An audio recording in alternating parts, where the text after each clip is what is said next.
just give it. Right. Okay. Good evening, everyone. I'm Jean James, the president of the Jung Society in Canberra.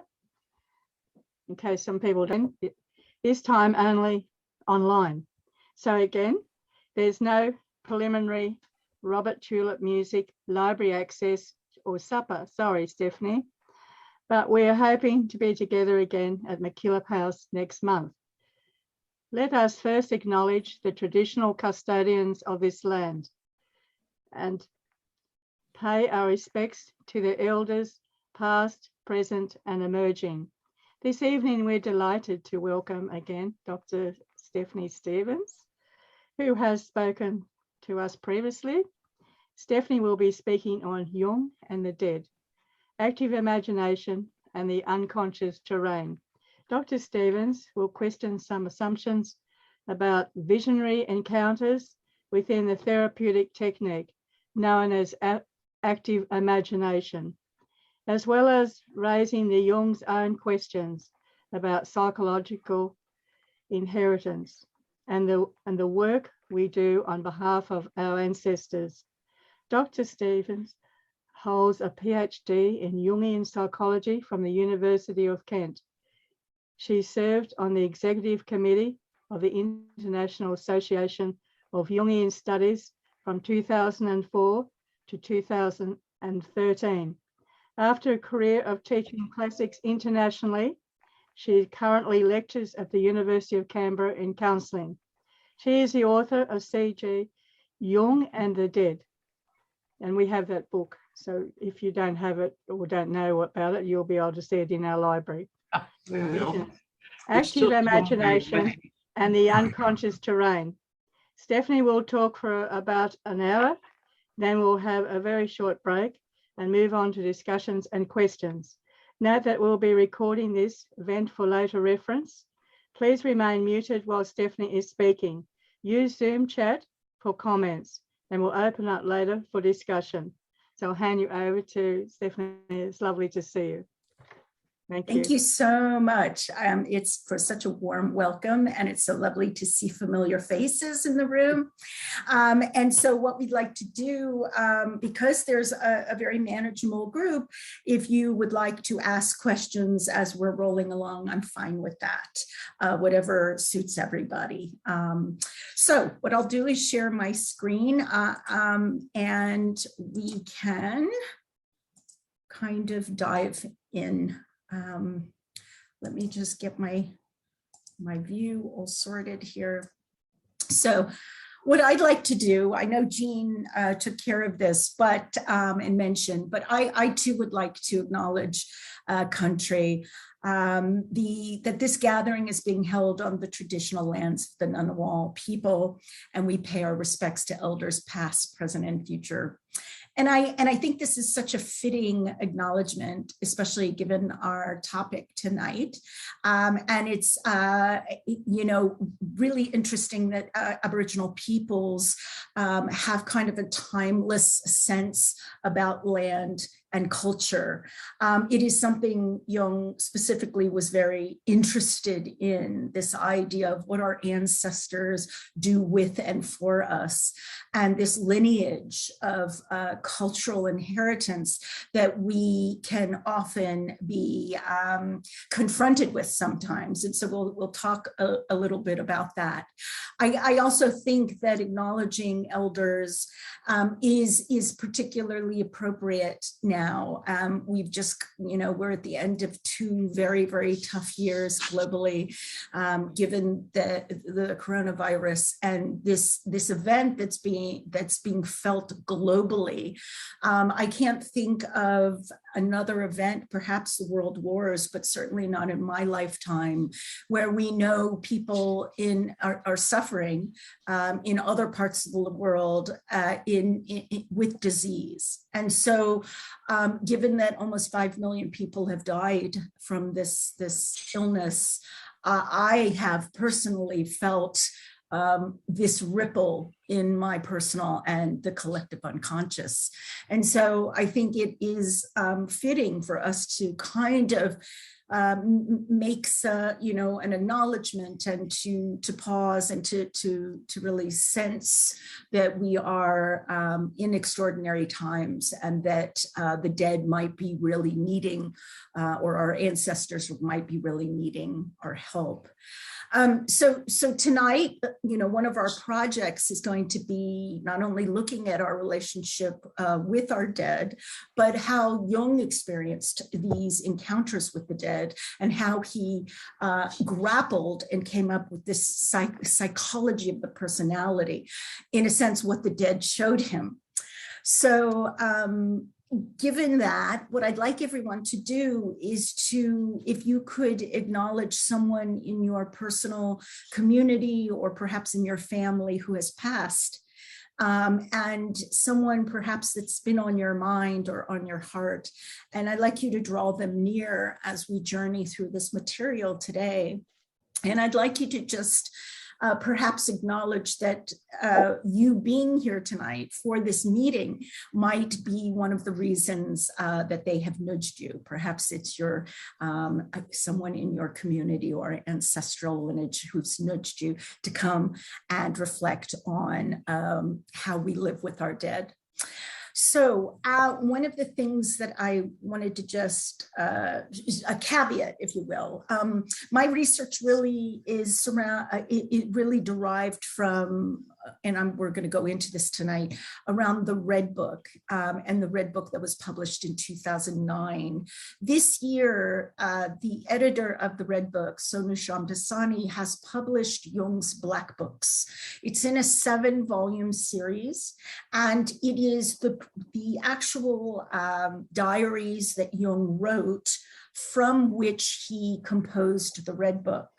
So one of the caveats that I just want to say is that I have not been able to confer with the Black Books.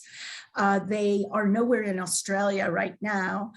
There's no library that has them, but I have a request into the National Library to have the volumes put in the collection. Hopefully we can confer. So if you have been able to dive in, you might see some things that need updating. Please raise your hand or type in the chat if there's something you think I should know or be updated on in terms of Black Book content. So I'm very open to that.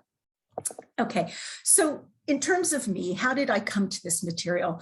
I'm a trained classicist. I taught Latin and Latin literature for many years in different schools. And something that was profoundly, I was profoundly aware of is that the ancients in the Western tradition had a very strong sense of what the underworld was, had a very strong sense of what happened after death. And they had a very comfortable structure. They had holidays where they acknowledged the dead throughout the year. And so we come from this Western tradition of, having a something after death, a conceptualization, and even a geography. In terms of the Romans had a place that was the entrance to the underworld, and it was a geographical place. And so we seem to have lost that sense of what happens after death, and and how we mourn and how we treat death as a community, as a culture. And so I think Jung was very aware of this split, really, this schism of, as we were maturing or advancing intellectually and in terms of our scientific processes and our commitment to making sure that our science could help interrogate the world and then prove the world, Jung was very aware that there was an entire world that kind of expressed itself alongside the scientific world. And he connected this to the world of the ancients and really acknowledged that we were moving further and further away from an understanding, not simply, warehousing some of this understanding to the occult or to parapsychology, but that our roots as a culture in the West are really steeped in that understanding that there was a place, that there was a process that the soul went through. So part of what I wanted to do today is to really talk about the specifics that Jung went through in his struggle to really understand what was going on with this question. For me, what really happened for me was when I read Memories, Dreams, Reflections. When I read that book, especially chapter 6 on confrontation with the unconscious, I felt that here was a man who was really struggling to understand his personal experiences with his visions and his visionary process. And so I think I was so impressed, and I bet I can only imagine. I know usually Jung Club participants are very well versed in Memories, Dreams. So I think that's something we all share as a group.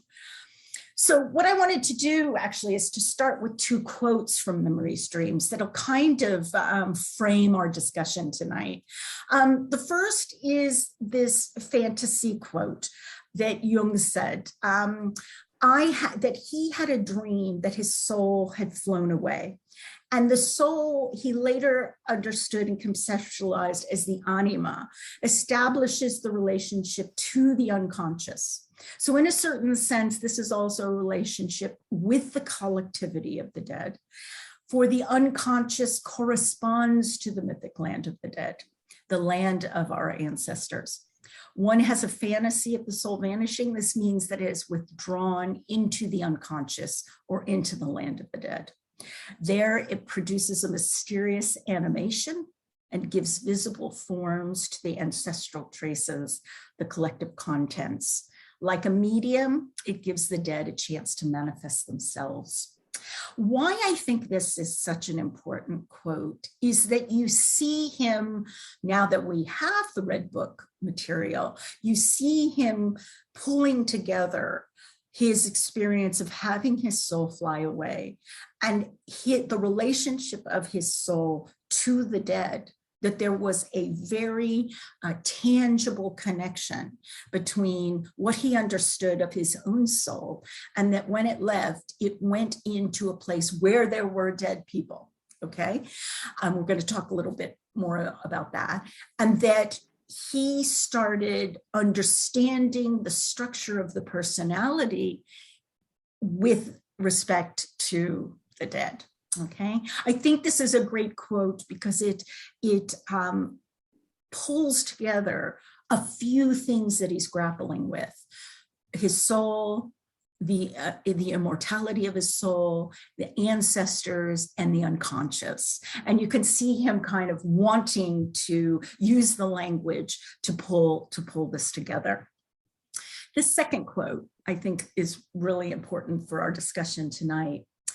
But even though there exists documented cases, the question remains whether the ghost or the voice is identical with the dead person or is a projection, and whether the things said really derive from the deceased or from knowledge which might be just there in the unconscious. What's so impressive, I think, about this quote is he is taking a lot of time to break this down. He is maturing as a psychiatrist during a time when medical professions were very interested in mediumistic women. Many of his colleagues were studying mediums. His family, and we'll talk about his family relationships also, family members had mediumistic tendencies. And so here he's really grappling with the milieu of the day and thinking, well, if there is this fascination with what ghosts are, what is the ghost exactly in terms of a visual appearance? And in a sense, the way he's written this is probably, when we talk about parapsychology, when we talk about psychology and non-ordinary experiences, we're talking about this question and people grappling with this question. Am I seeing a ghost or am I making this up? And this particular tension can really be tracked all through Jung's personal work and his professional work. It's this particular tension. The ghost that I see, is it standing there unto itself, or am I making this up? Am I projecting my concerns and manifesting a vision that helps me work out my concerns? And so I think this too is a wonderful quote that kind of pulls together the tension of how he was spending a lot of time trying to work this out. Okay, so let's get into his father's death. One of the things I think is important, and we're going to talk about a couple of these cases, Jung had 5 what I would call seminal dreams. I call them death dreams, and we'll break them down in a little bit. The death of his father was obviously very affected him deeply. He was a university student at the time. And about 6 weeks after his father died, he had 2 dreams of his father. One, in the recount that he talks about, he says explicitly, "Suddenly he stood before me and said that he was coming back from his holiday. He had made a good recovery and was coming home." Now, this really struck Jung, and he thought a lot about it. And he comes up with this statement: what does it mean that my father returns, that he comes back in my dreams, and that he seems so real? So this really sat with Jung for quite a while. And he was incredibly moved by this experience. Now we understand that this particular event is what's called a bereavement dream. And people who study dreams, and this is far apart from Jungians, people who study dreams have categorized this as a specific kind of dream. And the language that people use to describe bereavement dreams is very different than they describe normal, regular pedestrian dreams, okay? So for instance, you have a dream where you're coming out of the grocery store and the shopping cart gets out of control and runs into your car and dents it, okay? Then you turn around and there is your great-grandfather standing there shaking his head. The way people describe each of those parts of the dream is actually, the language is very different, because they will talk about the encounters with their family, deceased family members, as feeling as if they were standing right there. There is a almost numinous quality that other dreams don't seem to have. So this dream of his father was incredibly significant. And the way he words this question, what could it mean that my father comes back, is a very different experience than he would have asked, why am I dreaming about my dead father? And so this is a particular moment in Memories Dreams that alerts us that not only is Jung experiencing the dead, the deceased, in a very different way, but the language that he uses to describe it becomes different to the language that he will develop to categorize other types of unconscious experiences. Okay, so the death of his father was a significant event. Now, so I thought what I'd do is just go through a bit of a timeline and contextualize the timeline in relation to his experiences of the dead. So after that particular dream of his father, about 6 months later, he writes a paper, and it's called, and he writes a paper to deliver to a group of students. He belonged to a student club called the Zefingia Club. And here is the Zefingia lectures, if you can, I'll pull it up so you can see it. And what this club was about was each student would take turns delivering a philosophical or a contentious idea, would contextualize it, and then open the floor for debate.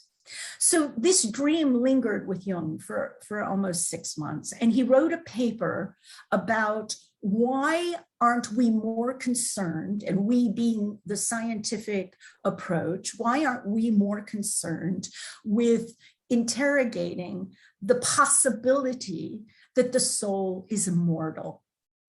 And so he presents this paper, and much to his dismay, and he becomes quite bereft, the fact that it doesn't gain any traction with this group. In fact, they're so disinterested that they almost dismiss him, and he becomes quite despondent. What was important about that particular paper, and I do recommend, I'm sure you have a copy of, it's an amendment or an additional volume to the collected works. You probably have it in the library. What's great is that the introduction is done by Marie-Louise von Franz, and she says that if you go back and look at some of the ideas that he's trying to grapple with in terms of the immortality of the soul, you can see the beginnings of what he would eventually write about in the collected works about the personality. So those seminal ideas are starting to kick off based on this really important set of dreams around his father. So that was in November of 1896. During this time, too, keep in mind, Swiss life on a Saturday night was not, what we have in terms of multiple entertainments around all of our streaming networks and Netflix and whatnot. And so people went to each other's houses and had seances. And so Jung was incredibly interested in this. And we have notes indicating that Jung attended seances up until 1935. At least we have the notes to them, the notes that he took. And that even after the Red Book and the Red Book material, even after several of volumes that he wrote, that he was still attending seances. And so his cousin, Helene Presswick, was one such medium.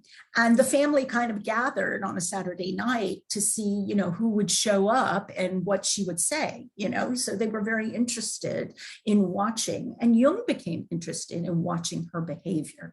So the question was, amongst these, young psychiatrists that were training at the time, is what are these mediumistic women doing when they're doing that?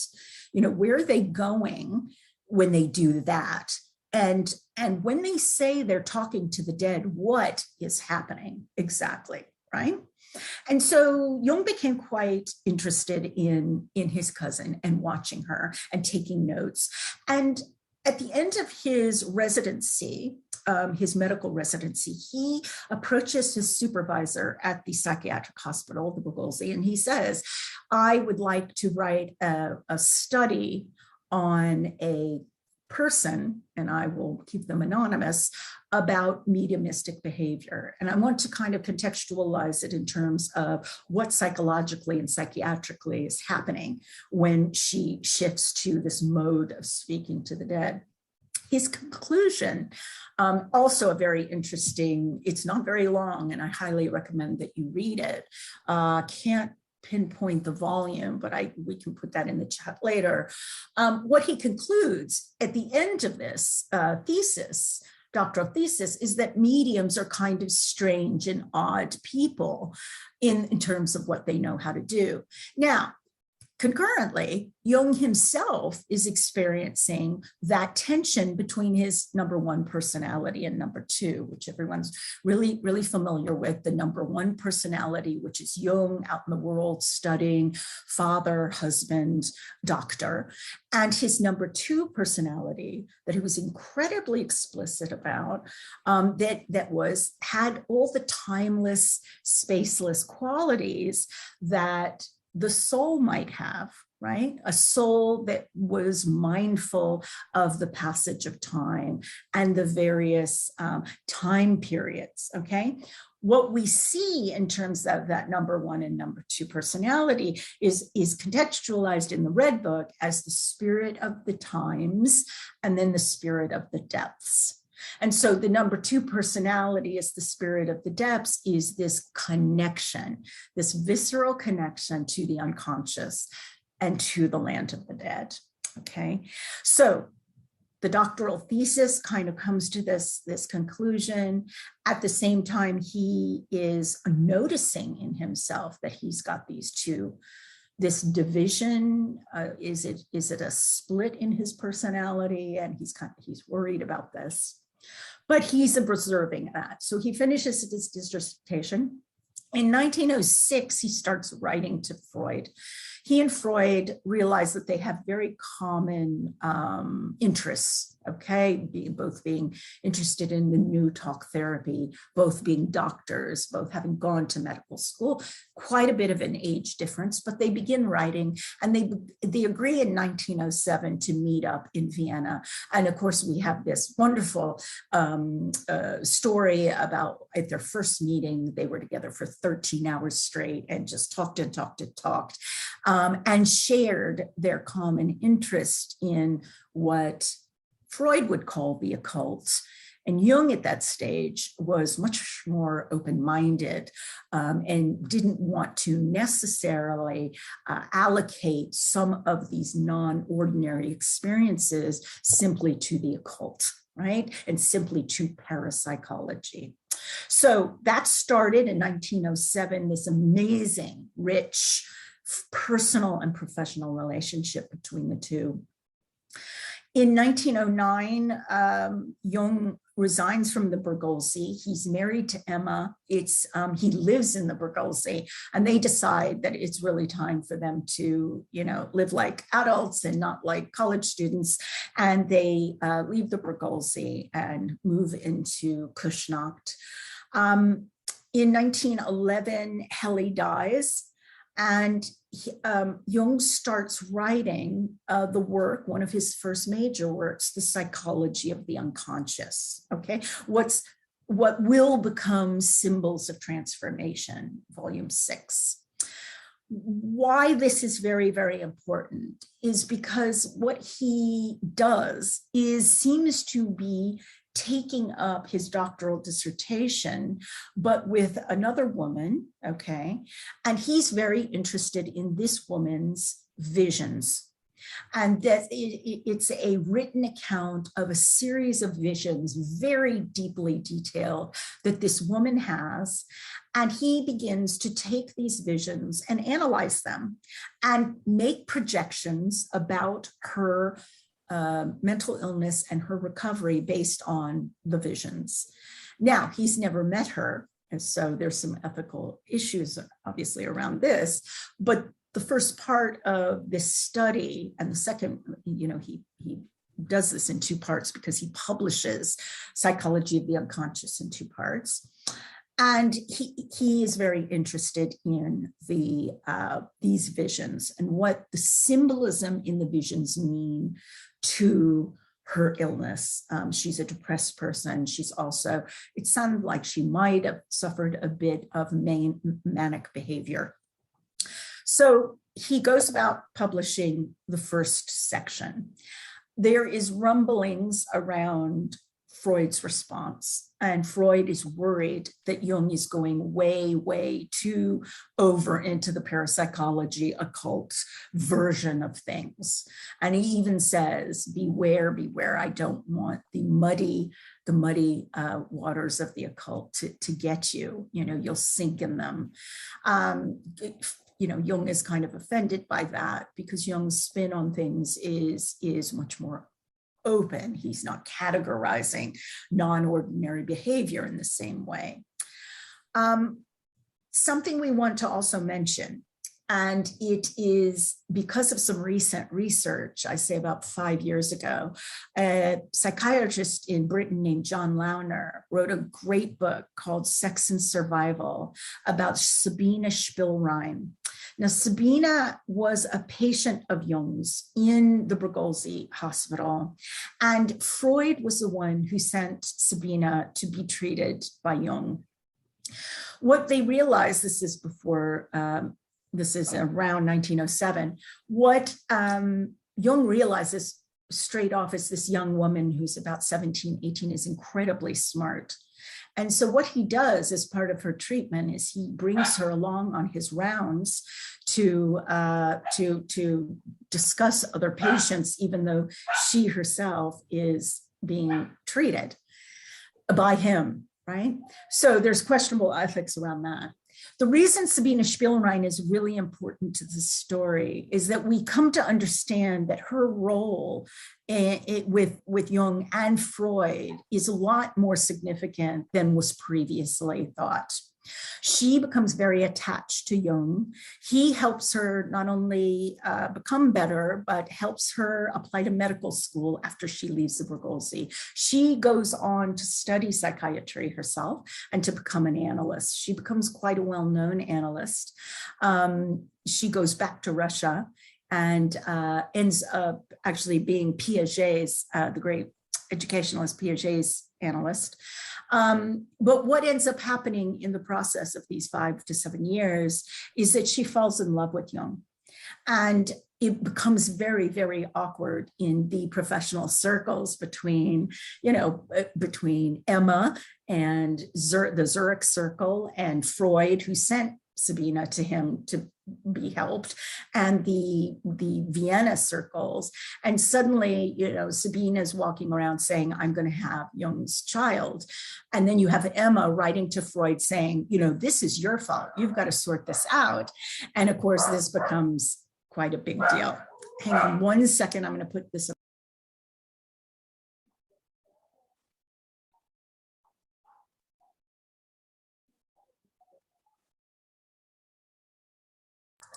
Sorry, I have a dog problem here. Okay, so Sabina becomes quite a bit of a central player in the story, much more so than we previously thought. And as a result, Jung becomes, Jung's writing to Freud saying, I don't know, no, nothing has happened between us, but she seems to think that this is a big deal. And basically, we know that there was some kind of affair that occurred with them. And of course, it raises questions about sleeping with your clients, which we now know is not a very good thing. It added a lot of tension, a lot of pressure to Jung's personal and professional life.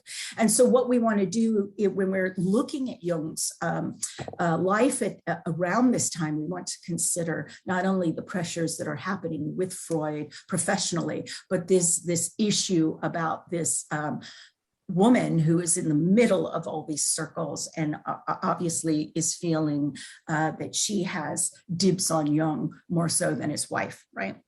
So in 1912, the first of the death dreams occurs. If we take the first death dream being in 1896 of his father, the next set of death dreams start and cover 1911, 1912, and end the very end of 1912. So I'm going to just switch slides and just talk to you very briefly about what I consider to be the death dreams.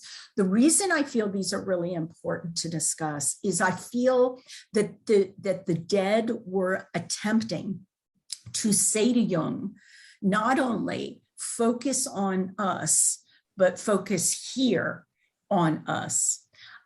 My sense is that the way the dreams were unfolding, they were working on Jung's understanding, not only of how we live with our ancestors, but we're teaching him also about the personality and how the personal and the collective unconscious and consciousness all works together in the personality. So we have the dream of the father in 1896 with the message being, wait a second, why has he come back to me in a dream. So that was the message. One of his first dreams, Memories Dreams has it in occurring in 1911, but Shamdasani thinks it's 1910. We have the Ancestral Spirits Dream. Very short dream where three wigged gentlemen who are in these, 16th, 17th century ornate white wigs are talking to Jung in Latin. And they're asking him a question, and he is not able to understand them well enough to answer them. He actually says, I don't know what they wanted. I don't know what they're saying. Now, what's interesting is Jung did know Latin incredibly well. So Latin being one of the lingua franca of a well-read person, he also knew Greek very well. So this dream is very interesting in that it poses him a question in Latin, a language he knows, that he's unable to answer. And so this sits with him, and he walks away from this dream feeling that he needs to answer it. And what he does is he ends up going and working on the psychology of the unconscious and looking at various levels of the personal and collective unconscious. So here the dead were saying, pay attention to us, pay attention to what we're saying, where we're saying it, and how you're going to respond as a result. The second dream was the Austrian customs official dream. This is a great dream in that it looks to be this grumpy, surly customs official really looks to be Freud. And very symbolic of Freud. And everyone in the dream points to this grumpy, official saying, he's around here a lot. He couldn't die properly, so he's wandering around. And so also very significant, also pointing on one level, on a personal level, that the relationship was having tensions, and that the way Freud was looking at psychic content was not necessarily lining up in sync with the way Jung was embracing the content he was exploring. Okay. At the end of that, you have a knight who just kind of walks across the plaza, and Jung and everyone knows that this knight has been dead for a long time, but this knight is clearer in symbolism. And so Jung kind of has this moment where he's like, well, this, a customs official is closer to my own time, and yet very old-fashioned and almost out of date. Yet this knight, with its clarity and its substance, feels closer to me than in a sense, Freud does. The Logia Dream, really interesting. He sits down at a emerald green table, resonant of alchemical equations, okay? And a little girl comes up and hugs him. And the little girl turns into a dove, and then the dove turns back into a little girl. And so here was a moment where he was observing the transformation that occurs, even though it's in a dream time, the transformation that occurs of the human soul, and what it's able to do in those spaces. And then the last dream he had that I would consider a death dream was when he was walking in a church with effigies. He was staring at one of the effigies, and suddenly it came alive. And so again, the dead were coming alive, and he concludes they were dead and yet they were still alive. And so all of these dreams, I suggest, were pointing to not only, and of course other academics have said this, not only the very energetic and alive nature of the unconscious, okay, but also indicating that this space, the unconscious space, is where the dead reside in their aliveness, okay? So I want to just step back and finish the last part of the timeline. In September of 1913, Jung and Freud have this schism, okay? It is a devastating break. It's a break between their personal and their professional relationship. And it's based on the issue around libido. Jung said, libido is the life force that allows us to live our lives in the fullest expression that we can. That this libido is our psychic energy that allows us to have a very rich expression of self, because we are able to mine the unconscious for hidden things, to bring them to consciousness in order to become our full selves. And that mechanism is driven by libido. Freud said, no, you have it wrong. Libido is about sexual repression. It's about the energy that is in the subconscious that we want to hide from. We do not want to deal with it. And it's trapped in the subconscious. And we are not interested in getting too far in it. We have dreams, we have depression, we have hysteria, and all of this is because we don't want to face dealing with the uncomfortable sexual feelings we have towards our parents, towards other people that we shouldn't. Just a real Victorian spin on things, right? And so they could not reconcile this. And the publication of the second part of the book, Psychology of the Unconscious, that publication of the second part that fully enhanced the woman's visions and talked about why we have visions and how visions are symbolic of libido that can be released and understood from our personality. That was the break that happened between Jung and Freud. It was because how each of them considered the issue of libido. So that kind of gives you just a little bit of a timeline that brings us up to October of 1913, when Jung starts to have the first series of intense visions. Now, keep in mind, he's had this huge break with Freud. He's had this devastating relationship that's just kind of blown up in his professional and personal circles. He is not feeling himself. He doesn't know what to do, and he's becoming more and more depressed. And so this pressure starts building. So what happens is he describes in Memories, Dreams that he had a period of inner uncertainty, and he called it a state of disorientation.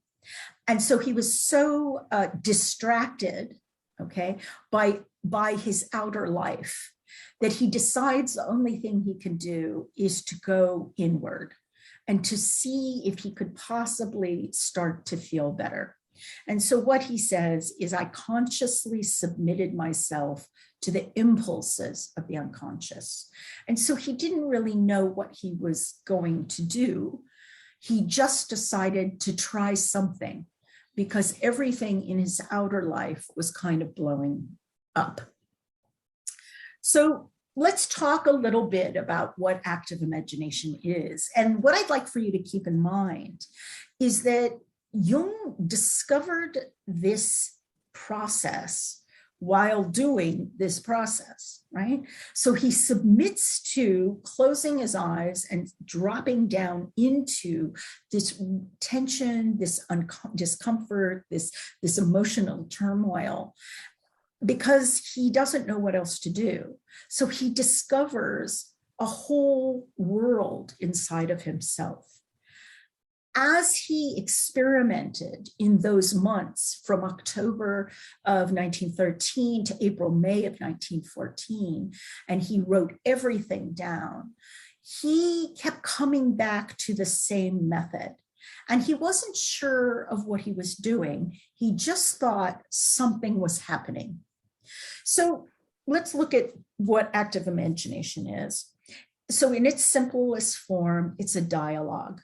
Okay, it's a conversation between the ego And whatever part of ourself emerges, okay, the part that emerges that is not us, it's a sense of otherness. It is a sense of a less conscious part of us. And it's the part of the personality that's imbued with unconsciousness, but we consider it not me. Now, something I found really interesting throughout the Red Book, and maybe you agree for those of you who've read parts or read all of it, is I found Jung's voice to be incredibly clear, his narrative voice, the voice that is his ego, I think is incredibly clear throughout the Red Book. And I think that's what enables him to represent both characters and figures that he meets in his adventures, as well as the dead. I think it's because his ego voice is so clear that we can get clear with these different experiences. And I know that many of you practice active imagination, and I'm sure in your own processes that you can end up grappling with this question of, is this me? Is this not me? It feels so different to me. And at the same time, what Jung was discovering is that the more he dug up in these journeys, okay, the more he could see it more clearly and integrate it, the meaning of it. And he started feeling better, which was good enough for him that this process was actually making him feel better. So in his own words, he says, active imagination is as if a dialogue were taking place between two people with equal rights and equal positions. And each of you gives credit for the legitimate expression of what each of you has to say. And then you consider it worthwhile to modify the standpoints through the discussion. And in this way, you strike a balance. Because what he noticed is that as he was diving down, he was actually finding some really unpleasant things about himself, things that he felt maybe that he had hidden, maybe in the same way that Freud considered these liminal places to be the archive of all the things we don't want to deal with. But at the same time, he found very inspirational encounters, very positive encounters, and places where he saw a very rigid way of thinking, not only about life, but about medicine, about psychiatric illness, and about the human soul. Okay. And so active imagination became a method of accessing unconscious content in a way that dreams can't. Okay. So dreams are great. And in fact, dreams are a more perhaps truer, more authentic expression of the unconscious because the ego's sleeping, right? But in active imagination, you can be attentive to what's coming up and be engaged in the process of sifting and shifting in that way, okay? So the reason we've gone into this active imagination is also to get around to the stuff about the dead. So what I'm going to suggest is that there were 3 defining moments in the Red Book material. And these defining moments put me on notice when I was researching in the way that Jung experienced that dream of his father, the way he said, my father came back to visit. The way he said it put me on notice that there were possibly other occasions where he was thinking differently about the dead than other encounters in his active imagination.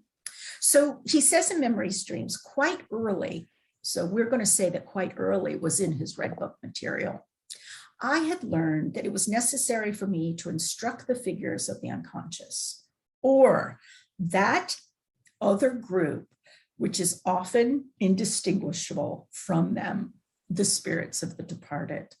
So here Jung is saying, in my travails and travels through my personal and collective unconscious, I experience two different things. I experience figures of the unconscious that emerge, and I actually have to direct them, okay? But I also experience a very different category of content in those places that's called, that would be considered the dead, spirits, souls. So I thought this was, in the same way as the father dream, really indicative of him really trying to grapple with, I am having these experiences where I'm talking to all types of beings and creatures and historical people, and yet some of them I know are dead.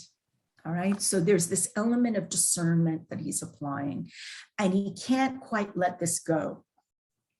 The second defining moment is in a part of the Red Book called Initiation. Now, at the very beginning of Liber Primus, the entire book is dialogue driven. You have Jung, you have the spirit of the depths, you have the spirit of the times, and you have Jung's soul. And they're all chatting. It's very chatty and it's very dialogue driven. And then all of a sudden, he has this moment. The spirit of the depths was silent. And so they've been chatting, and all of a sudden, one element to the trio disappears. Since I was scared, and I was nauseous, I could not and did not want to listen to the depths.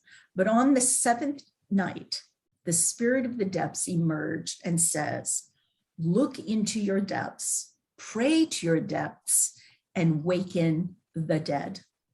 Now, this doesn't seem like a very big moment, but this is a big moment. And the reason this is a big moment is not only is the spirit of the depths saying, come here, come to this place in the unconscious, because I want you to orient yourself to this spot. But what happens after this episode, this exchange, is that the Red Book becomes visual. It's like a technicolor movie. What was solely dialogue driven now has weather, has colors, has costumes and different clothing, has journeys from one place to another, has passage of time. And suddenly, with this next depth, and the connection again to the dead, by awakening the dead, he awakens this world that becomes beyond simply discussion and discourse.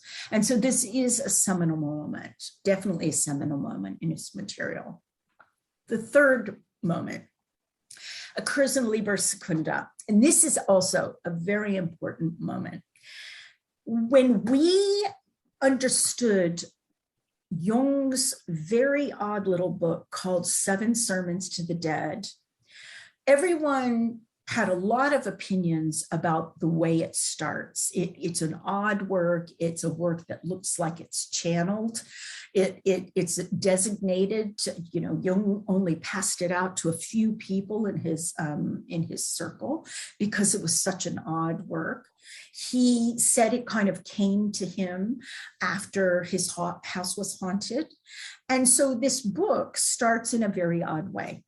And it starts with the dead coming back from Jerusalem. Now, no one knew, why the dead were coming back from Jerusalem until the Red Book was published. When it was published, we learned that, in fact, the dead went to Jerusalem, and we know now why they went and when they went. Right before they go, Jung has fallen asleep in one of his active imaginations. Now, this in itself is very significant. So he's in an active imagination, like a meditation, and in that space, he falls asleep and wakes up in another level of consciousness. And he falls asleep when he's in a kitchen, talking to the cook.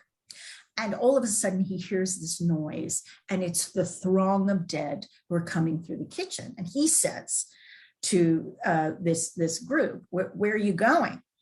And this character named Ezekiel says, we're going to Jerusalem. to pray at the Holy Sepulchre. And Jung asks him, do you think I could come with you? Because this looks like kind of a fun thing to do. They're animated, they're on a mission. And Ezekiel says, you cannot come with us because you have a body, but we are dead. And the reason this is so significant as a defining moment is because here we have the first time when Ezekiel defines for Jung what the dead means. And the dead is a disembodied soul, okay, or a discarnate soul. And so this is a significant moment because it is from this time that when Jung talks about speaking to the dead, we can understand that his understanding of what the dead means are souls without bodies. Okay, so these are quite important moments in his Red Book material. Now, how do you distinguish between the material that emerges out of active imagination and the dead? How did he do it? And this is tough stuff because if you look at some of these episodes where, for instance, the poisoner episode, the poisoner is obviously dead. He talks about being in the land of the dead and he's there. And he talks to Jung about the conditions of being dead. That discourse, that conversation looks a lot like other conversations in the Red Book that turn out to be perhaps expressions of Jung's own psyche.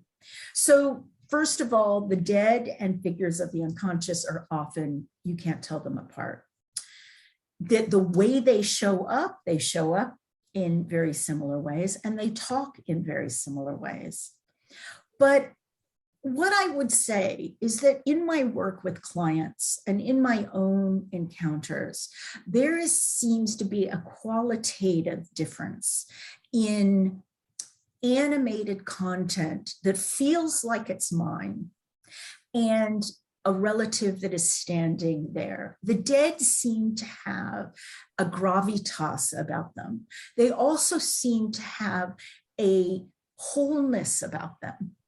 Okay, and what I mean by that is that they seem to show up totally themselves, whereas figures of the unconscious feel like they could be puzzle pieces, that they're, still significant and still meaningful, but that what they're offering in dialogue is the piece that you need in order to work out the tensions of opposites.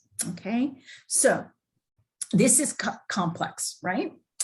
So in 1945, Jung has kind of a heart attack, a cardiac crisis, and he has an out-of-body experience.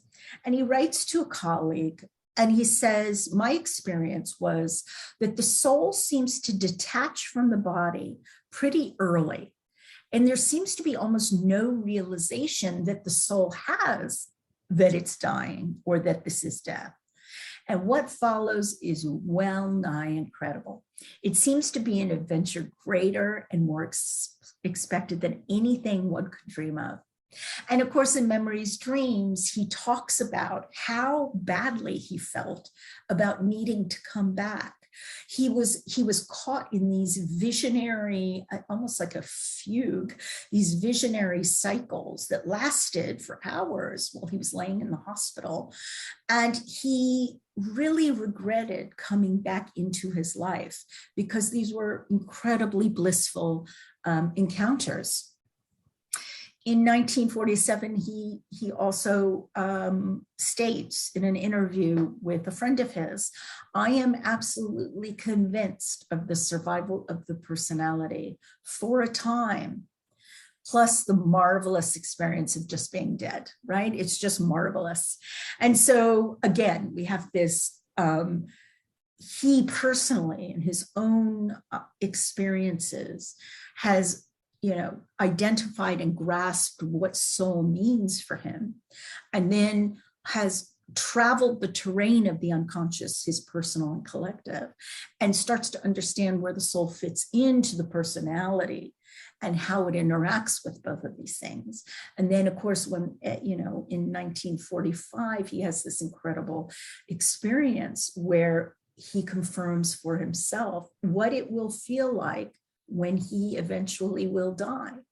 So I think these are important issues to consider. Marie-Louise von Franz was one of his great collaborators and was a great mind and in her own work as an analyst. And she had her own sets of dreams and her own encounters with the dead. And she says the dead live in such utterly different conditions as to make them, even though they are unconscious material, to make them unlikely and in a sense incompatible with other unconscious material that is eventually integrated into our personality. So in a sense, what she's saying here is, yes, the dead are around. Yes, the dead do show up, but we don't really want to integrate the dead into our psyches, because the dead are journeying and doing whatever they do in their own sense of expression and vibration. And we definitely don't want that as a part of integrating them with us. Okay, that's not to say that that integration of why they show up couldn't be integrated, but them as visual presentations, we don't want to. And she goes on to say, you can smell which dreams deal really with the dead and which only with their image, but it is very subtle and one treads on very uncertain ground. And so one of my favorite stories is an analyst that worked with her was working with a woman who had lost her fiance, who was a pilot in World War II. And she brought a series of dreams to the analyst. And the analyst said, I actually can't figure out this series. She brought them to Marie-Louise, who said, the reason you can't figure it out is because 3 of these dreams, that's the real pilot in his discarnate state showing up in her dreams. He's dead. That's not her projection. And the analyst was disbelieving. She said, no, that can't possibly be. She said, okay, take them to Jung. Don't say a thing. Take them to Jung. And Jung chose the very 3 same dreams and said, these are not projections. This is not her subjective content. This is where the pilot has come back to visit, right? So in our last moment to have a look at is a letter Jung wrote to a pastor who had lost his brother. And he assures the pastor Flynn of the genuine experience of his encounter with his brother, but says that there are dangers of associating with the dead because it entangles consciousness of the living too much in the transcendental state, resulting in unconscious and perhaps dissociative phenomena. Okay, so basically, Jung's saying, yes, of course, your brother was there, and that was a real experience. But what we want to understand is take real care with your interactions. And you don't necessarily want to hang out because, like Marie-Louise von Franz says, they are a different kind of unconscious material that is not to be integrated. Possibly would we call that haunting? Perhaps that is a version of haunting, right? So that is kind of what I wanted to share with you tonight. And I'm really at this stage interested in hearing from you. A lot of what I talked about, I've kind of pulled together in my book, and my book was based on my doctoral work. It is very heavy in terms of being drawn on passages from the Red Book. But if you're a real Red Book fan, then hopefully you could enjoy some of that. So I'm going to pause here and I'm going to stop sharing so I can see you. Okay. And whatever you'd like to do, Jean, did you want to take a break? I'd like maybe people to have a few minutes, so it gives you a bit of a breather to go and have a drink or do something. Okay. Toilet stop or just a drink for just a few minutes, maybe five minutes. Sounds great. Yes. And we'll be back at 10 past. Okay. Sounds great. Good. Yeah. They're happy. They're happy for you too, to voice their opinions. Yeah. So it's Constance, what time is it for you there? Sorry, you're muted. Yeah. Yep, I just unmuted. We're all used to that, Stephanie. We hear it on the radio, all of a sudden. Frank Kelly's dog. Yeah. No. And is it 7 a.m.? No, 6:11 a.m. Oh my gosh. Right. You're 6 very a.m. good. It's been fabulous. Okay, so you got started before 5 o'clock a.m. Yes, I did. Wow. Good. Can I ask You a do question? Yeah. So people like to ask questions. Yeah, I would certainly like to, if that's all right. And I would too. Can I just put my hand up as well? Yeah. Hey, after you. Yep. All right, Jen, should I go ahead?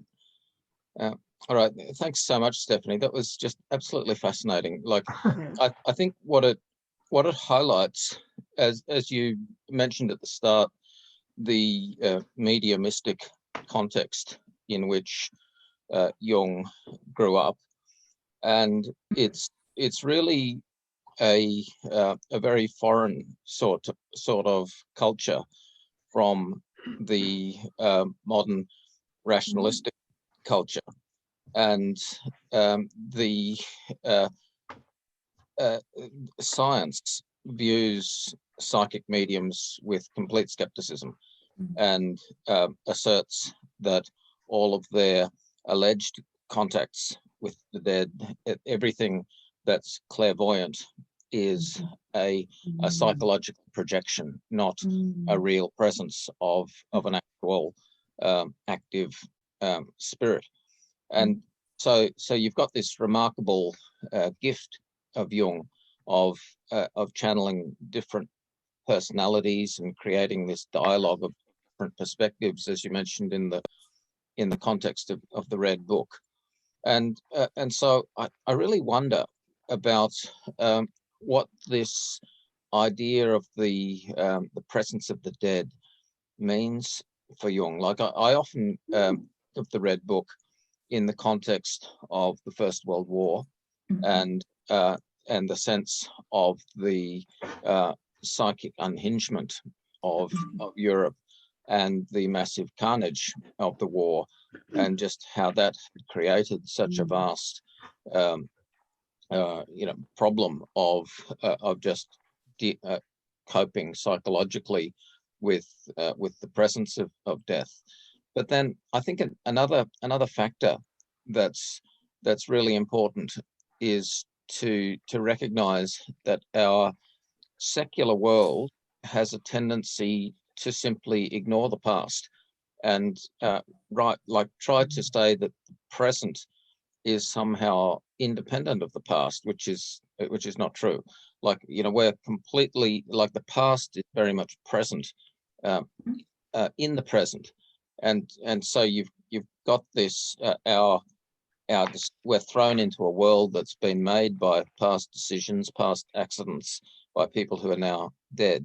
So they still have a causal presence, and so our spirituality does, of necessity, involve this real sense of connection with the past. When you read great spiritual classics, you're actually connecting in some way with the mind of the author, but not in a way that sees the past as active and intentional in the way that Jung is describing these ghostly apparitions and presences, but more it's a passive thing that we can encounter and and directing causal possibilities. But yeah, like I really struggle with this. I've never had any sort of clairvoyant experiences myself that I would say, convince me that there is such an independent reality. So I'm quite open to the idea that these things are psychic projections.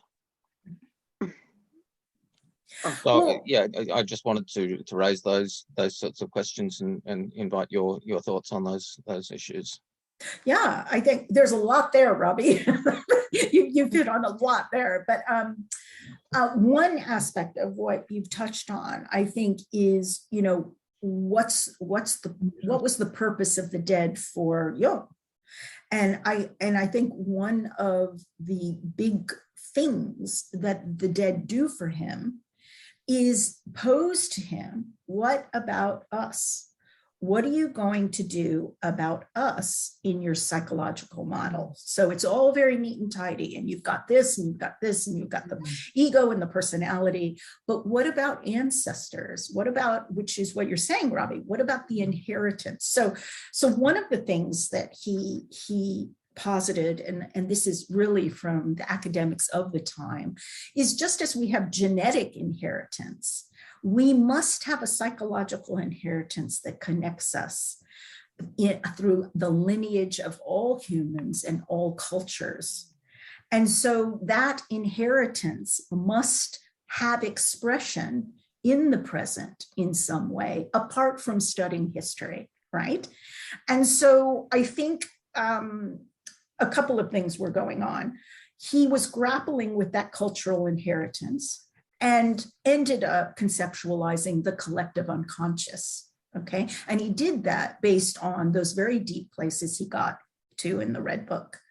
But then the idea of the dead actually saying to him, the question that we're leaving to you, Jung, is what kind of psychological model are you going to build that can explain us, right? How are you going to explain us and not explain us away, right? So I think that was the work the dead left to Jung to do. I mean, that's a very quick answer, because I think you've actually, posited quite a bit, but that's how I handle it. Thanks, Stephanie. I might come back and then invite the others to ask questions. You two go ahead, Peter and Trish. Yeah, so Peter, yeah, you go first. Yeah. No, Peter, what about you? Because I don't want to, force myself into it. Peter, you go ahead. You had your hand up first. So. Thank you, Stephanie, for your presentation. Of course, there are many aspects here. You did introduce the topic by saying, we're in very strange times, very difficult times, very demanding times, and so we need this work. Well, maybe that was my response to that.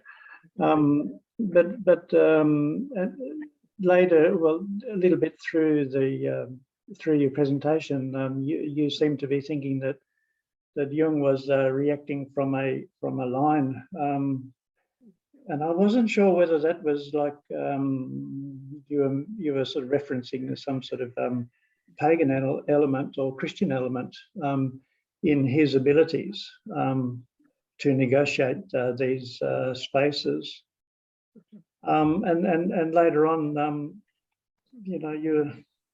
there seemed to be a bit of a Goldilocks sort of thing there. I mean, we need a relationship with the dead, but you're saying too much is not good, but not enough is no good either. So please. Absolutely, and I think I wanted to say that Jung and Marie-Louise von Franz thought that too much is too much. Right. I think my personal opinion is that if we don't engage in a healthy speculative relationship with our ancestors, I think they do come knocking on our door in other ways and asking and putting at our feet the questions that they haven't had answered, right? And so I think what Jung was saying was this was incredibly difficult work. The Red Book almost drove him crazy. He was almost crazy before the Red Book, right? Yeah. And during the Red, during the Red Book, this almost drove him out of professional circles and out of his own profession, out of his own home, almost. Incredibly challenging work. And so I think where he landed was, if you can navigate those choppy, stormy waters and figure out a way to mine the richness of them, then you're going to be fantastic. You're going to live your best life, right? But that doesn't necessarily mean, and what I think Marie-Louise von Franz and he was saying in that letter was that the integration process that happens with the personality doesn't need to happen in the same way with the dead. Does that make sense? Well, yes, but we're up against it within terms of the culture. I mean, we have All Souls Day, one day a year, and yet that's completely overridden by, this ghastly Halloween stuff. I mean, as a culture, we are we are certainly discouraged. I mean, I'm sure all the people on this call will know that whenever they want to talk about something which has death in the sentence, people change the subject so quickly. Yeah. I mean, so, we need a relationship, but the culture is not supporting relationship. Right. You're right.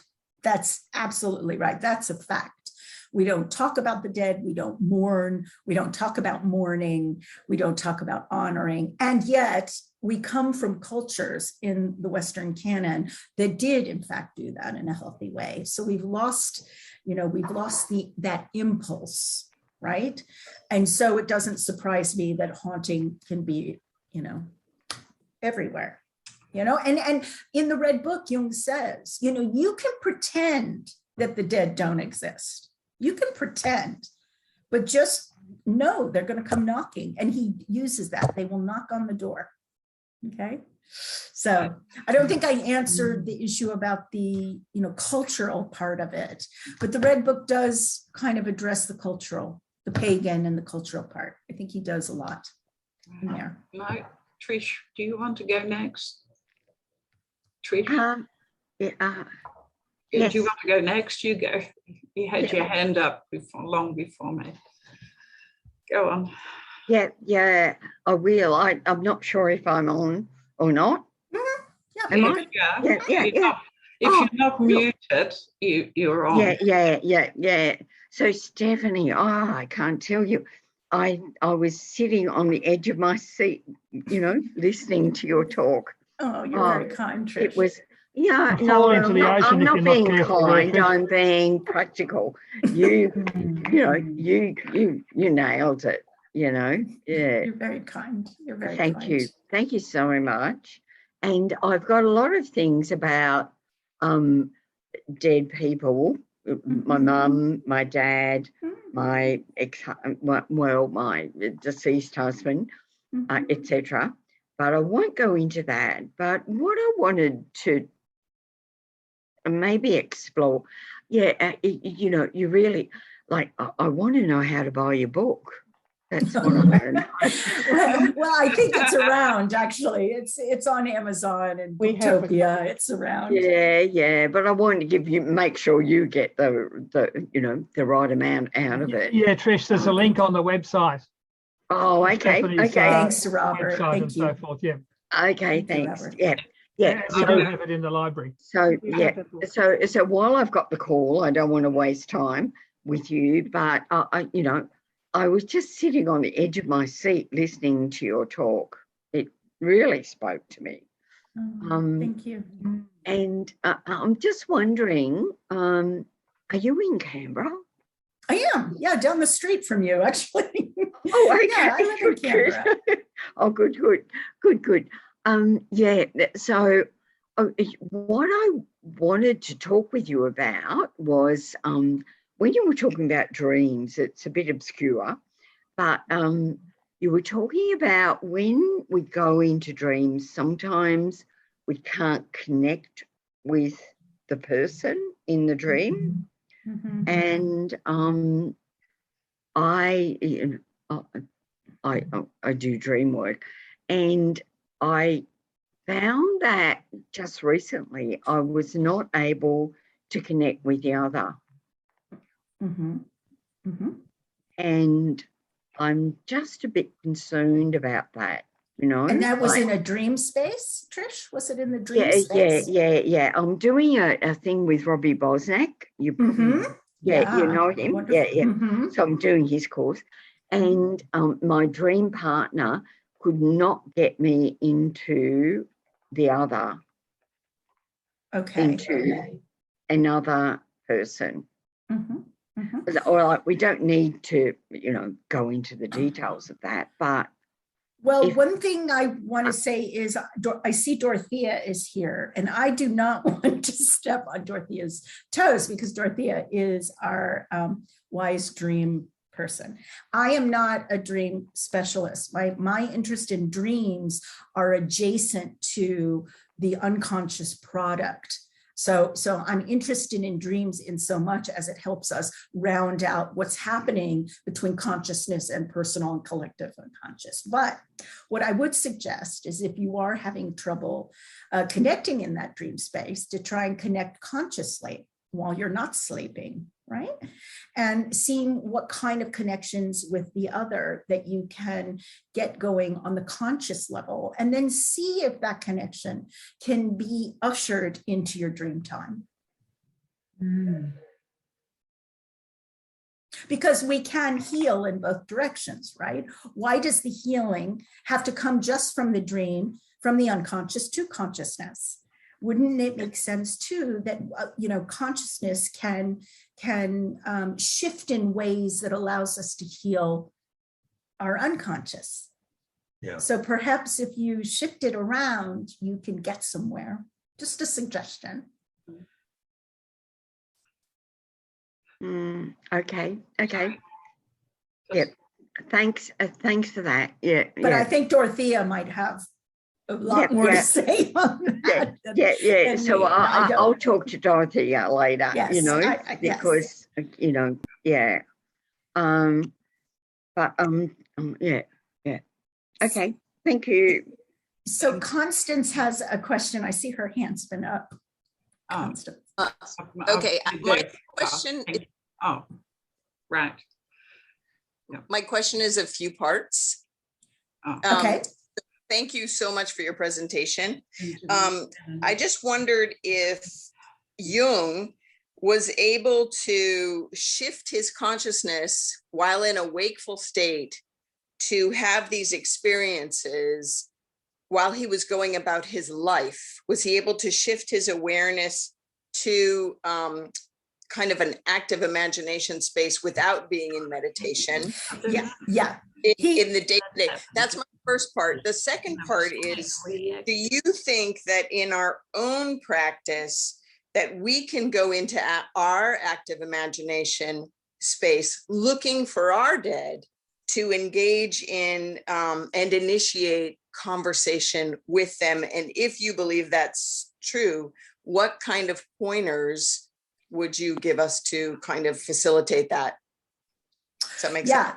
Yeah, absolutely. Great question. I think anytime someone is thinking about their dead or someone who's passed, where you have a connection, I think that's an invitation and an opportunity.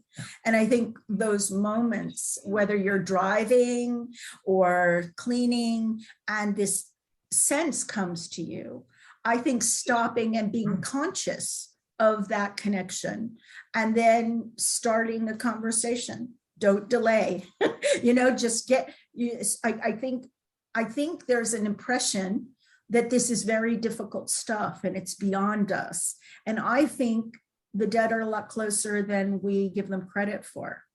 We get the sense that they're really far away, and maybe sometimes they are, but when you think of them, that's your consciousness is being raised to accommodate them. So I think that, just making the invitation, I'm thinking about you. And in what material do you see that Jung had those experiences in his day-to-day world, or did he at least allude to it, that it didn't always have to be an active imagination to all of a sudden? Now that's a great question, and a very specific one. I can't put my finger on one passage where he's going about his day, and that he's shifting as he's going about his day. But there are indications while he was with clients that, for instance, there is an apocryphal story of him being able to interpret a dream that he never heard. So his client came in and sat down and said, "This is what your dream means." The client didn't say anything. Okay. And so I said, I think when two people come into a space with the intention of doing the work, right? The intention of doing the work, I think it's like, what's the Catholic expression, when two are gathered in your name? When two or more are gathered in Jesus's name, miracles happen, energy shifts, that type of thing. So I think that he could do amazing things. And I think it was because he'd lean in and go, well, this is what I'm sensing, Yeah. Can I just ask this last follow-up, and then I'll give the space for more people. The other question that I have is, do you think that, or maybe it's not even a fair question, is it when we engage in those conversations with our own dead, or even when Jung engaged in conversations with his dead, was it always about resolving things unsaid, or kind of helping, or was it always like power, like this whole? No, it wasn't. Now he's kind of cagey on those specifics of his own dead, but he was very generous with descriptions of Philemon, his guide, right? But when you're talking about the dead, apart from the Red Book, there's not a lot of indication that he, would have these conversations for therapeutic effect. Okay. Gotcha. So there isn't a lot of data on that. But I think if we were to, like Marie-Louise von Franz has the stories, she has good stories about him, like the interpreting the dreams that were the dead person showing up. He knew what that felt like, right? The garden party dream is a great dream because he talks about going into this dream. It's a garden party. She's dead. She's about to die. And I haven't seen you in ages, and I'm alive. And he names everyone in the group talking to each other. Now that takes a level of discernment in unconscious spaces to be able to have that kind of knowing. Right. So, yeah. So backing up, you're saying that even just thinking of our dead and going in those spaces in our own active unconscious, whether we're out and about driving, like you said, or going into our own like space of, like Jung did, eyes closed, going in, we can kind of think of the person and start the dialogue. Yes, I think we can think about the person and start the dialogue. I think it can happen that way. And I think the dead come and knock on the door. I think it happens. I think it's a two-way thing. I think it's a two-way thing. So Mary, I know you were waiting. Yes, I know you were waiting.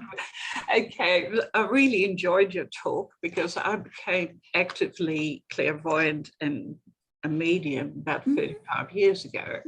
And I worked as a clairvoyant and medium, having private consultations, but I found I had to go in a deep meditative state to contact the dead, to disassociate with my emotions, my physical body, my mental body. It's a different space, it's a sensing.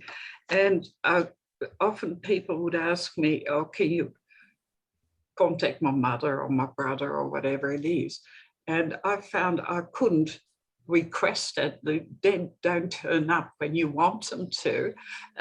They can't, we don't have a power over them, but they can we can attract them.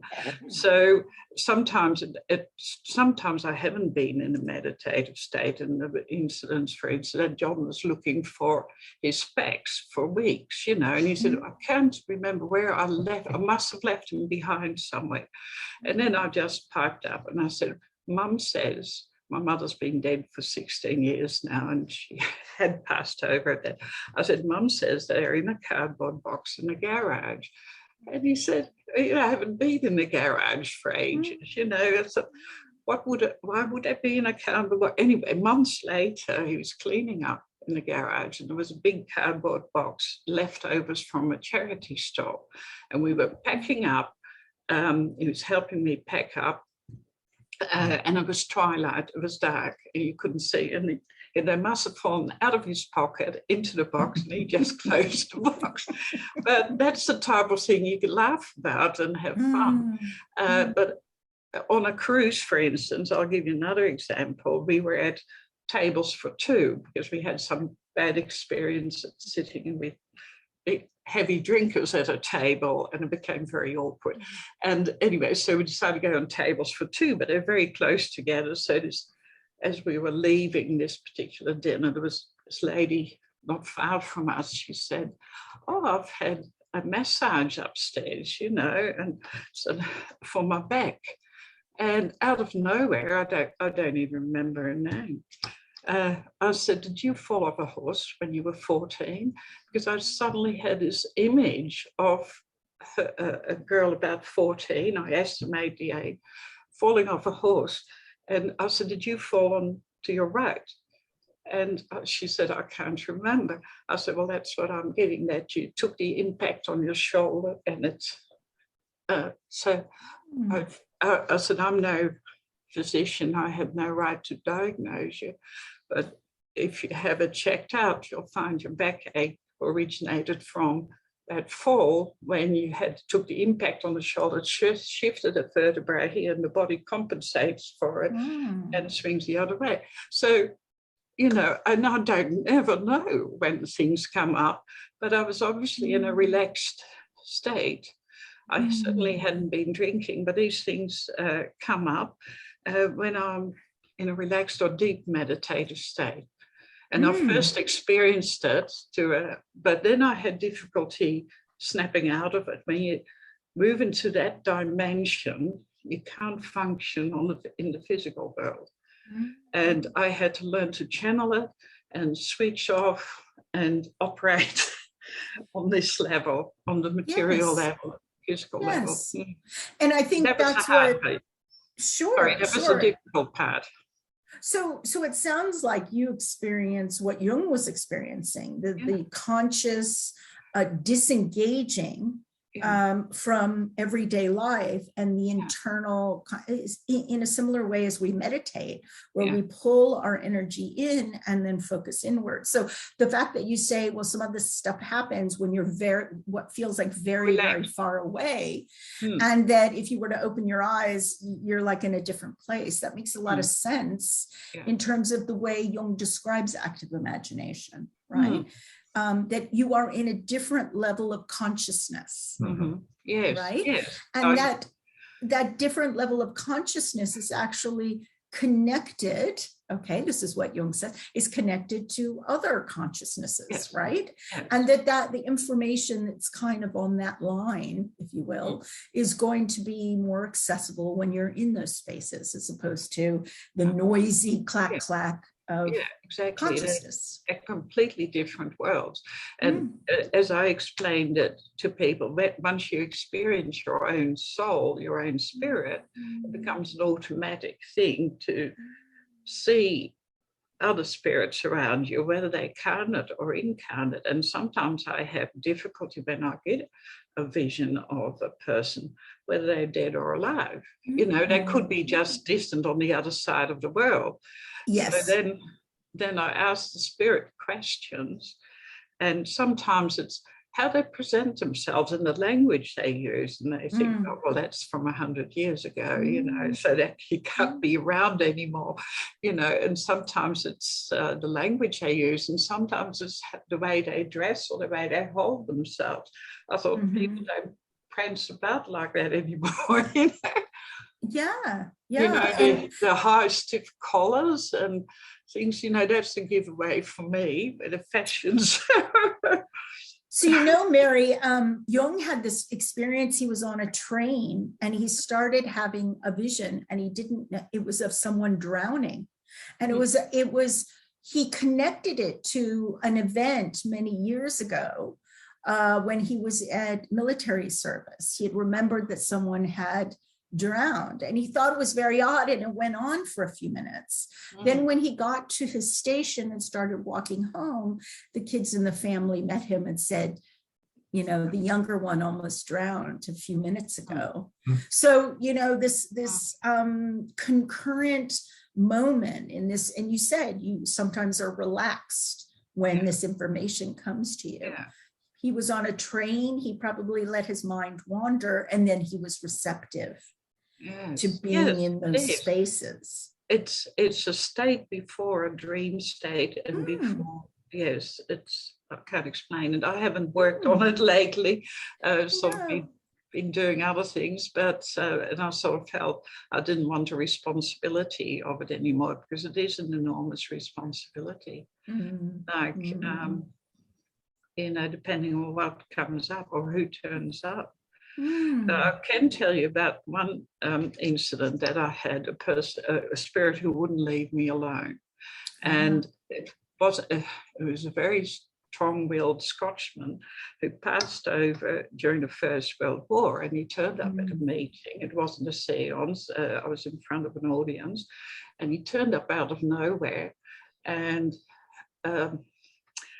it turned out what he eventually told, his name was Kenneth Williams, he told me, and he was a disturbed spirit that he died very suddenly during the war.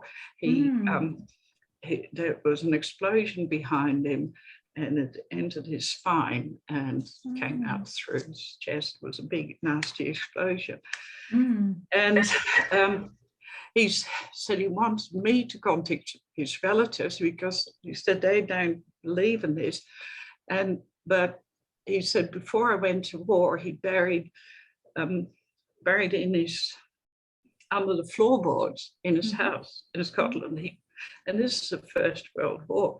And he said in a tin, and he described a little brown tin. It was in photographs, his birth certificate, and other valuable documents, and money, cash, so that he had money, cash available when he came back from the war. Well, he didn't. And the house he buried it in was being demolished. So he was very distressed, and he wanted. So it took a process over, because he kept on turning up in my front garden after I finished at the meeting, and I eventually talked to him as I'm talking now, and I said to him, "Look, forget about your birth certificate. I think the space you're in now, you could be thinking about being reborn into this world." And he had no idea what I was talking about. He couldn't accept he'd passed over.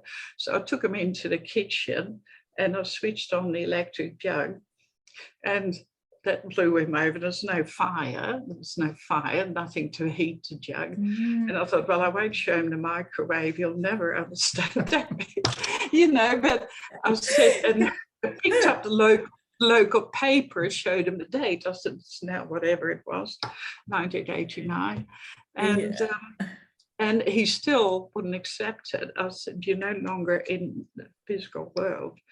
You've passed over. And that's the part I enjoyed. And I said, really, I think a lot of relatives that you're looking for, that you are meeting on, are in the spirit world with you. And it hadn't occurred to him. And about 2 weeks later, there was, like, you know, how in the olden days when they lined up and sat absolutely still to have a family photo taken. Now, there was a group of about 14 people in this group, and he was in the second row, and he waved to me. He said, I found them, you know. And they were all lined up as if having a family photo taken, but, you know, from about 100 years ago now. Mary, that's a wonderful story. It's a wonderful story. And you've just explained 7 Sermons to the Dead. I mean, that's exactly, that Jung felt he had to teach the dead what it was like to be dead. Yeah, but to move on. Yeah, yes. A lot of people who die suddenly can't accept that they've gone. And when I went to Edinburgh, I was in Edinburgh, and I went there, and there's a register there for all people who died, of military people who died during the war. And there were about 6 Kenneth Williams. And I had and when there's a crowd around you, I couldn't go in a state and try and concentrate on which one he was. Yeah. I would have liked to have found out, but it just wasn't the environment for it. So wow, those are wonderful experiences. yes, Wonderful. I have had some good ones. There's time to meditate again. Yeah, lovely. Thank you for sharing that. Thank you, Stephanie. I really enjoyed your talk. Lovely. Thank you. Thank you. Well, anyone else have any? Well, I'm just wondering, there's so many of us, but I just want to know from you, Palu, I'm not sure if you're still there. I think she is. Yeah, aren't you so great? Yeah. Oh, aren't you proud of your mum? Like for this whole thing. I didn't make her come listen to this. She said she wanted to, so I don't want you to think this is forced Jungian education. No, well, can I say something, here. Trish? She's still here. Oh, good on you. Yeah. Oh, Trish? aren't you lucky to have this mum? Yeah. Trish, can I talk? It's Shauna. Shauna. Yeah. Oh, Shauna. Okay, I don't have, I'm on Jeff's computer and his camera doesn't work, okay? So it's just like my voice. Is that okay? Yes. Okay. Of course. Yeah. Look, thank you for the talk. I was going to touch on something that Robbie, in a different way to what Robbie mentioned at the beginning. But look, I mean, I definitely have a sense of the dead, and I was psychotic when I was younger and had a sense of another reality and of ancestors, and that followed me for, so I certainly have a sense of another dimension and of a kind of interaction. But I also have gone to uni and studied analytical philosophy, which kind of tells you there isn't a non-physical world, and we live in a physical world, science will tell us, and consciousness, when we are conscious, that's hard to explain, and there are theories to try and explain consciousness and that try and explain it in physical terms. It's emerged from the brain. It's because it's in complex creatures that can kind of take in information about their environment and also have a sense of themselves and predict and make models of their environment.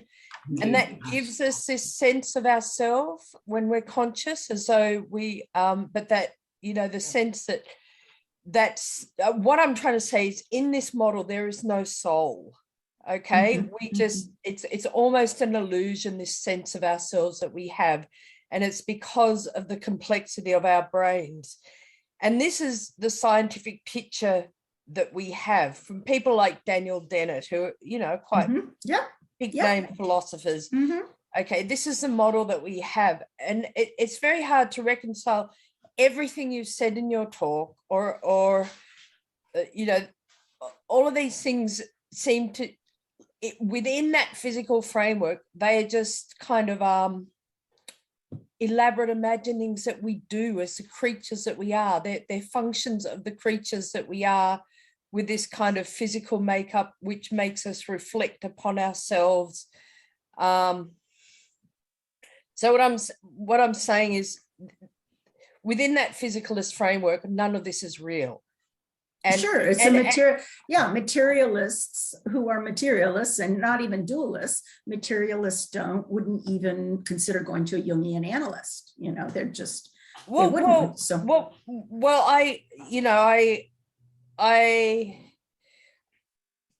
don't think we can just write off physicalism. I think it's really important So it's No, we like can't. holding these two realities or reconciling these two realities where a sense of ancestors or a sense of our dead it is important to give a kind of a richness and depth to our lives. But at the same time, you know, we have this very physicalist picture which tells us that you know, our brains are sort of complex in a certain way to create the sort of consciousness we have, and that all of this stuff is really just a function of you know, what these brains are doing. Mm-hmm. And I think it's very, very hard to. I almost think you can't bring those two worldviews or pictures together. They can't be reconciled, but we somehow have to hold both of them, you know. And I agree with you. I totally agree with you because, you know, look what, you know, 1,000 years of materialism has gotten us. We're in a really bad way right now with climate change and, you know, COVID and the economics of our complex lives. And so if we don't manage a way to hold the tension of both of these approaches, it doesn't really bode very well for us in the next 30, 40, 50 years. So I think you're right. I think we have to find a way to recognize we live in a very physical world, and those people who experience something else apart from the physical world, there needs to be space and time for them to weigh in how they experience the world. You know, I came to Jungian studies because I just had one too many odd happenings that I couldn't explain according to science. One of which was I had a dream about being on a bus and seeing very specific things. It was a very weird dream. And the next day I got on the bus and there it was. It was all right there. The person with the hat and the person with the scarf and the bus driver with his name tag, it was all there. And so, you know, I had many of these experiences that were pointing to the fact that I had a consciousness. And of course, I went to Jung because Jung helped explain the experience that I was having. You see, so not everyone's going to, you know, I have colleagues who teach cognitive behavioral therapy because that is the way they see the world in terms of psychic distress is about the way you think about yourself in the world. And if you change the way you think about yourself in the world, you will get better and be at peace with yourself in the world. I am a Jungian. I can sit and try and change the way I think until, you know, the end of my life. But if I don't bring my soul perspective along for the ride, I won't be able to make those changes about the way I think and feel. You see? So I hear you, Shauna. I hear you. And I would and it's fine. And I was really just throwing it in there because I know it's something I struggle with because I come from a Jungian perspective as well. Yes. You know, but I you know, after looking at the stuff that leans on science, you know, I'm very persuaded by it. And and I kind of go, I just don't know how to hold these conflicting worldviews, you know. And something that could help, Shauna, is I think as we journey on, some of those conflicting views are going to get on the same page and they'll be reconciled, that science will start recognizing some of this stuff and be able, like for instance, when talk therapy became a mode of healing, everyone was like, what are you doing? What is going on? Now we know, we have brain scans, pre-therapy and post-therapy, and we actually can measure that before someone talks, their brain has heightened activity in specific parts and distress. After talking, those sections of the brain have calmed down. Same with meditation. You see, so science has now caught up to what, you know, the early psychiatrists and psychotherapists knew. So I think, you know, give it some time and maybe everything will get on the same page. Maybe. Okay, thank you. Thanks. It's a good point. Yeah, I just want to say, Carly, you're so lucky to have the mum you've got. Yeah. That's very nice of you to say, Trish. I think I'm lucky to have her, actually. That's what I think. I definitely agree. I'm so proud of my mom, and I was so excited to like be in this space and like see my mom talk about what she's really passionate about and what she's like learned a lot about, because I was definitely there when she was writing her book, and it was so amazing to have another woman as a role model to be really intelligent and be able to communicate all the things they know. So I think I am very lucky to have my mom and to have such a powerful role model in my life. That's very sweet, sweetheart. And Very and it was great to have you here, with us. Yeah. So thank you so much. Thank you so much for having me. Yeah. And didn't Robbie, Robbie, you want to? It's a total privilege. Yeah. Now, Stephanie, I want to come back to your very first remarks about Indigenous acknowledgement, because I think it's incredibly important for talking about the presence of the dead in Australia. That the obliteration, genocide of Indigenous society in Australia has left us with a really strong denial of the possibility of the presence of those spirits of the ancestors. And that is a great source of trauma in Australian society.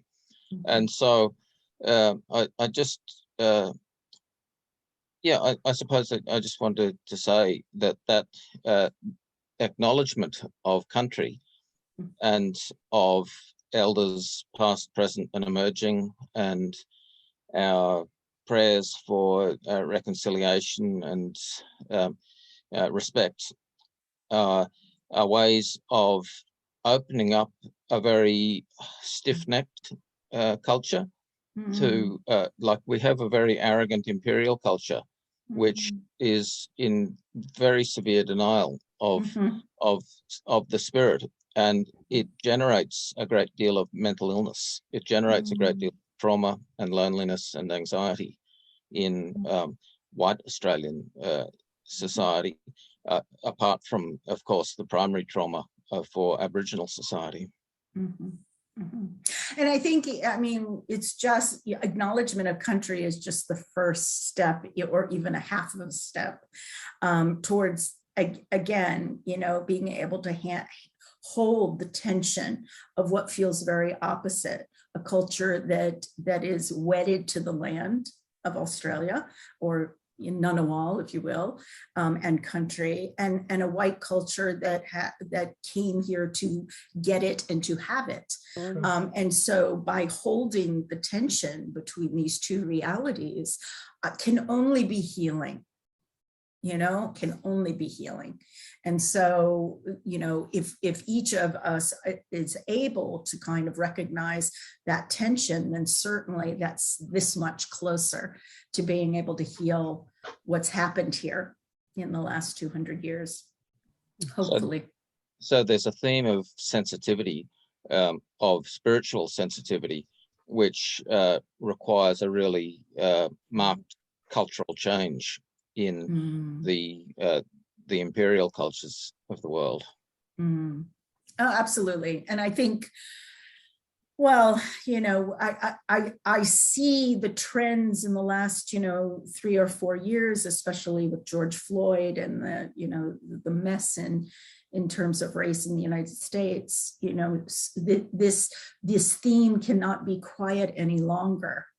And so the tension has risen to consciousness so that we can consciously reconcile the karma, so we can reconcile it. And so what, Fanny Brewster, if any of you are interested, Fanny Brewster is one of our own very few African-American Jungian analysts out of California. And she's written a wonderful book called Archetypal Grieving.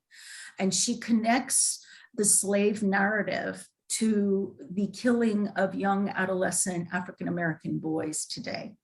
And she connects that to say that we have not grieved we have not reconciled and grieved our slave narrative enough to avoid the killings of Black boys on our streets by white policemen. So she guides through her readings to be able, again, to hold those narratives, to recognize that, and Robbie, you were talking about this earlier, to recognize that past in our present moment and to become conscious of that moment so that we don't have to enact that moment, right? So there's a powerful line in the Beatitudes, blessed are those who mourn, for they shall be comforted. And so that, have we lost the ability to mourn in large parts of our culture? That's a very, very good question. You know, it's a very good question. In our rapid culture, our quick fix culture, pacing in front of the microwave culture, you know, looking to, you know, I don't want to feel this. Let me take some medicine so I don't have to feel this. I don't want to deal with this. I don't want to have to sleep all day. You know, I need to perform. So I think you might be right. I think we've definitely lost what's slow cooking, slow living, and that kind of approach to life is. I think we've and is that not what lockdown and COVID has done for us? Right? It just turned the volume way down on our, you know, active and overactive lives, perhaps. I don't know. Thank you. Jean's probably ready to wind us up. Yeah, thank you very much. Very Stephanie. Kind. Thank you for hosting me. You've given us so much to think about and so much to research about as well. So much to reflect on people, and even in my own family. That I've lost my brother just a little while ago, and I was just looking. He used to be a great pianist and organist, and I was just reflecting on his birthday on the 3rd of October.